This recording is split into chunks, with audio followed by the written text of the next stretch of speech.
Hi, Ultimate fans. I'm Steve Lienert. I'm here with Jeff Snader, the owner, general manager, and head coach of the Philadelphia Spinners. Jeff has been involved in Ultimate for 12 years, and his team just won the inaugural AUDL championship. Jeff, thank you very much for taking time out of your busy schedule to be here and doing this with me. I really appreciate it. Thanks for inviting me, Steve. Let's get right to the crux of why we're here. Word on the street has it that the Philadelphia Spinners are leaving the AUDL. Is this true? It is true. The Philadelphia Spinners have left the AUDL. Okay. Why did you guys decide to leave? I mean, it's a deep question. I think at the end of the day, the beginning of all this sparked a vision, and I wanted to see the Spinners, and I want to see the Spinners get to that vision. And I think the only way for them to do that was to take them in a new direction. What is that vision? What do you see the Spinners doing in the future? I mean, you see, you have your first game at Franklin Field, and 1,800 people show up, and you see your players signing discs. You see, the Facebook grow. You see all this attention grow. You see ESPN highlights, and it just makes you believe that there's a place for professional ultimate alongside with the other, major sports out there. What was it about the AUDL that ultimately, no pun intended, just wasn't right for you? Yeah, I don't want to focus too much on what they didn't do. I mean, I think we all have seen the issues that went through the season. It just came down to what could be best. And it was just best to say, you know what, let's take this in a direction where the Spinners can go as far as possible, and Pro Ultimate can as well. Well, let's talk about that first season. How was it? Can you give me a wrap up? What was your thoughts on the initial season of Professional Ultimate? I mean, emotionally, being with the Spinners, having the chance to coach it and GM it was the best thing. It really was one of the best things I've ever done. I mean, it's like a dream come true. You see your players come out in that first combine, and they're looking at you thinking they're crazy. But I appreciated they came there because they trusted me.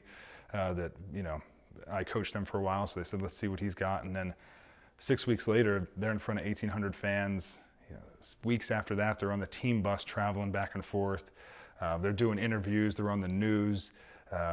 They're on the wrong side of an ESPN highlight, but it doesn't matter, right?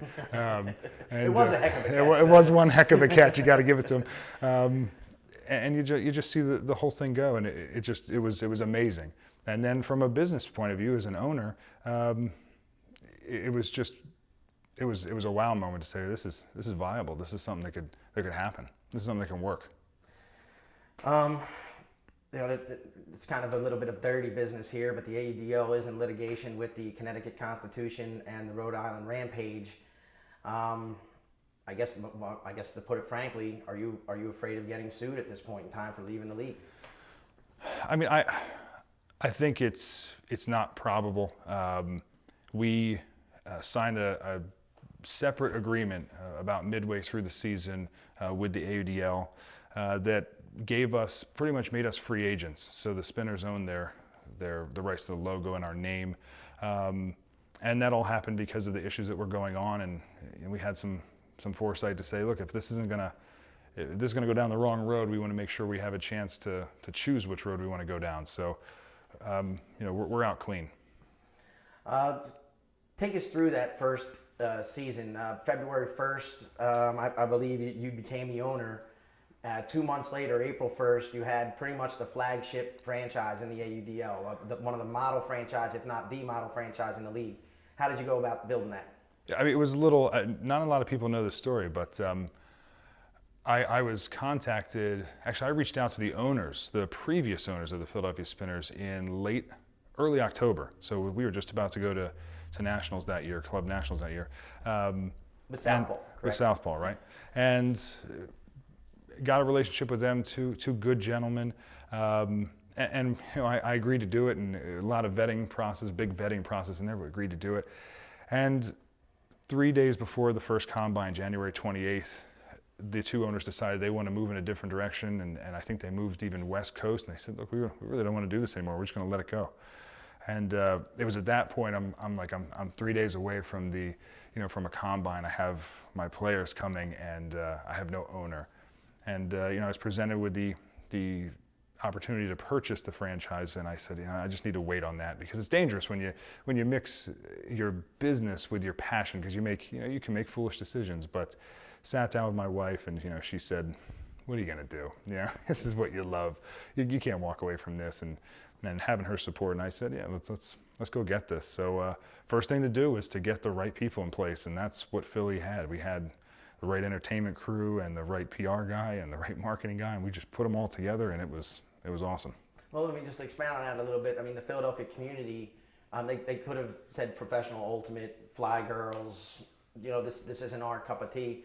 Can you just expand about the Philadelphia ultimate community and how in what ways did you see them support you other than just the attendance? I mean, in every way, they're incredible. I mean, it was a change, right? It's like, wow, this is not just a game played on a field anymore. This is a game with a production value and entertainment. And from the second you got there, we wanted it to be a great show from the second you got there. So you got your seat and stuff was going on, and then you had the national anthem, you had halftime acts, you had shows, you had giveaways, people throwing stuff into the crowd. It was meant to be exciting, and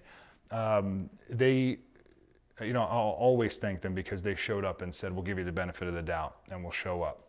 And I'll always be thankful for that. And I'll always be proud that we continue to get an average of 750 paid tickets, throughout the season. So we obviously did a good job. What was it about? Like, it seemed to me as an outsider looking in that the AUDL, you were always wondering what was going on, what direction was the league going to, especially when they suspended operations with Connecticut and the litigation came up with Rhode Island and the expansion. It seemed like it was sort of willy-nilly. And what was it about the AUDL that ultimately turned you off in the end? Again, tough question, and I don't want to sit here and bash them too much. I can tell you that I think that some key pieces in a league are, you have to have a model where teams are incentivized to work together. If they're not, you can get in serious trouble, and I think we watched that happen. You need transparency. I think you need that in every business, at least to a degree, and especially with with the higher ups, with people that are putting in the money. And if you don't know what's going on, it's okay sometimes that you don't know you don't agree with the decision, but if you don't know what's going on, you end up getting paranoid, and then getting a little shaky on things that are going on. And those things can be dangerous. So, that's the things that I want to see changed. How much did the Connecticut Constitution suspension affect the Spinners? Especially since they were the slated team for you guys to play in the Eastern Division, I guess the semifinal, or the semifinal. The playoffs, the playoffs. Yeah. How did that suspension, clearly you ended up beating the Rhode Island Rampage in a relatively non-competitive game. You guys were up big early in the first half and rode it all the way to the end there. How much did the suspension ultimately affect the Spinners, and did it have any bearing on your decision to leave? Yeah, first I want to say that Brian Ritchie, the owner of the Constitution, and John Corbett, the GM, I have such a ton of respect for them. They ran a class act organization. That was one of the great experiences when we went there for our first away game. Their fans hated us, and that's it's a fun experience. It's something that most people don't get to experience. It's someone booing them. I do. I loved every moment of it. It was tough because they were a very good team, and John ran a very good team, and they made really good plays, and they knew how to work together, and they had a lot of chemistry. So I'll always wonder what effect it has, because I don't know. But I'll always wonder if people didn't value our playoff game the way they should have. That being said, I think that playoff game had the electricity that people wanted to see there, and it was still just an unforgettable experience in every single way. All right, so getting back to you leaving the league, have you talked to your players about it, and what kind of feedback have you gotten from them about this move? Yeah, I've notified the players of what we're doing, and in fact, I'm meeting with them tomorrow night to have a conversation and really answer all the questions. But I got to fill them in on all that's been going on. But they're great guys, great players, great athletes, and we've been together through a lot, and I'm going to ask them to stick with me through even more. What do you think having the defending champions, the flagship, one of the flagship franchises of the league, leaving the AUDL, where do you think this leaves the AUDL? I don't know. That's a good question. I think we'll see. There's no doubt that they can move forward if they so desire. So it's I wish in many ways I wish them the best. My dream and passion is always to see Pro Ultimate become something, and whoever's chasing that dream, I support them. You coached. A lot of people don't know this, but you coached Southpaw. How many years did you coach Southpaw? 2 years. 2 years, and then the Spinners was your third year. It was your third year coaching. Mm-hmm. What was the biggest difference between coaching the Spinners and coaching a Southpaw and USA Ultimate and versus the AUDL, other than the obvious rules, refs, that kind of thing? And it's an obvious difference, but it's a big difference. The competition in Club Ultimate is great, especially here in the Mid-Atlantic region. So we had some real fun battles, but it was just so different in terms of you were getting off a bus and you were playing games in a stadium. You had fans yelling at you every different way. You were the players when the game was over in Franklin Field. We were slapping 200 people high fives and signing discs until their hands hurt. It just was such a different thing. It was instead of watching them be just great athletes, it was watching them be great role models too, and they embraced it and they did everything right. So it was on a whole different level that I never understood. Even when you say it, I can tell you don't understand it till you're actually there in it, and it's amazing. So, what do you think all this means for the future of Pro Ultimate? I think it means that there's one team out there that's really going to be pushing it to see where it can go. You're being kind of coy. Give me the scoop. Are you starting a new league? What's going on? Are the Spinners going to have a game or two next season or what? We have started a new league. You have started a new league. Yes. What's the name of the new league?